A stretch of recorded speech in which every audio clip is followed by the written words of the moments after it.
The major function of molecular motors is to position organelles in the cell and also transport vesicles. In fact, kinesin was the protein. When it was identified as a protein responsible for fast axonal transport.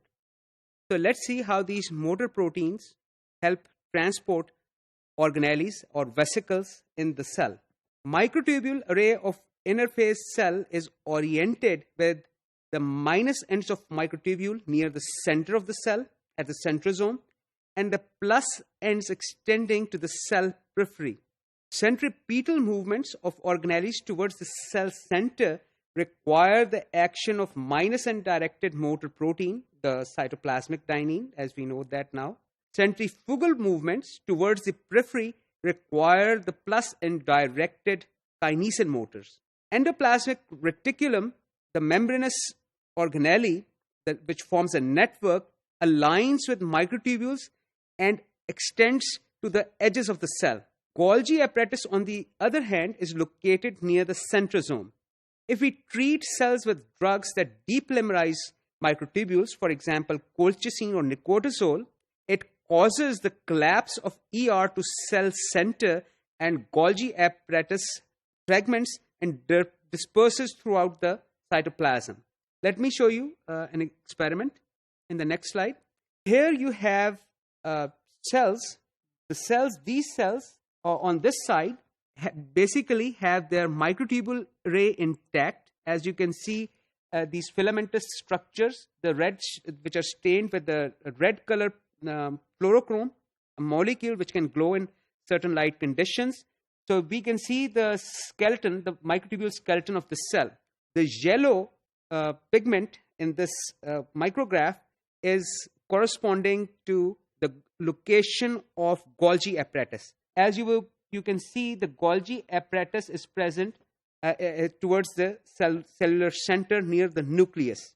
In this cell, it is interesting because this cell is in prophase. The two centrosomes have divided, and Golgi apparatus is present near this centrosome and also near this centrosome.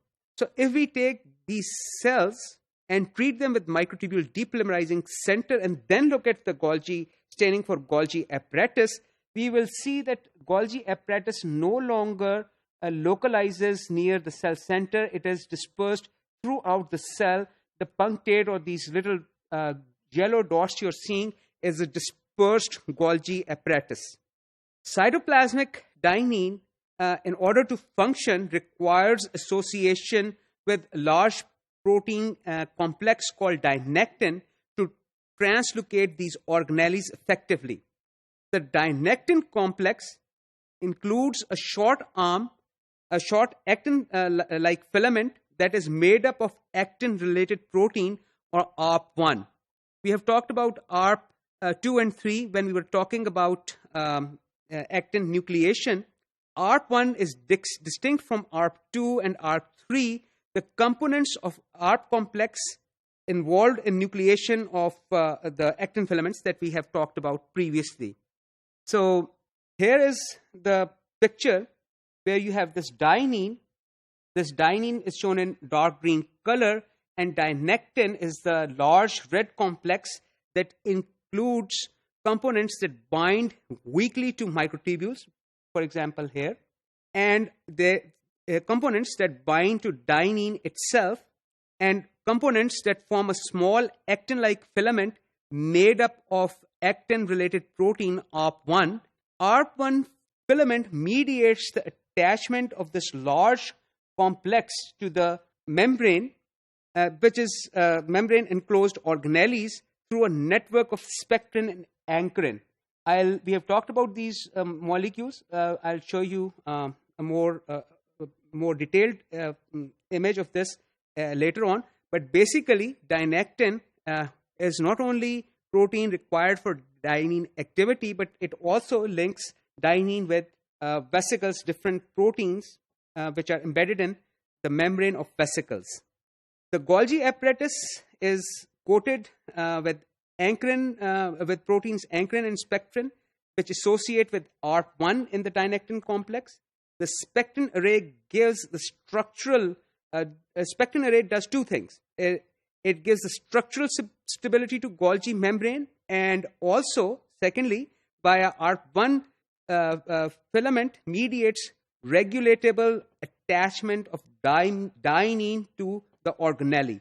Myosin 5 is the two-headed myosin with a large step size, membrane-enclosed pigment granules.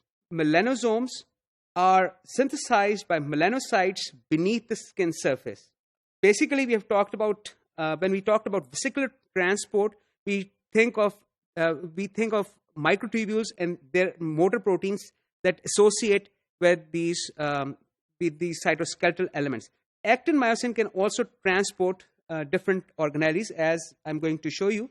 Myosin 5, this protein, two-headed myosin, it has a large step size, and it can bind these pigmented granules called melanosomes, which are synthesized by melanocytes beneath the surface of skin. These melanosomes move out to the ends of melanocytes. So these little vesicles move towards the periphery, the cytoplasmic membrane of melanocytes, where they are delivered to the special cells, keratinocyte cells, which are lying on top of these melanocytes. And these vesicles contain pigment that gives skin or fur its color. Other myosins, myosin including myosin 1, are associated with endosomes and variety of other organelles. Now, let me show you these micrographs. As you can see, this micrograph, this is a phase contrast micrograph of melanocyte. These dark particles you see are the melanosomes, the vesicles that contain the pigment. These melanosomes are moved towards the plasma membrane here via the help of myosin 5, as we talked about. In this micrograph, this is a immunofluorescence micrograph. It shows the location of myosin 5, and this is the same cell labeled with these labeled with this particular antibody, which can identify myosin 5. And if you notice carefully, the location of myosin 5 basically is same as the location of these melanosomes, indicating that they are associated. And since we know that these vesicles are transported, and since a motor protein is attached to them, there's a good reason to believe that they are transported by this motor protein, the myosin 5.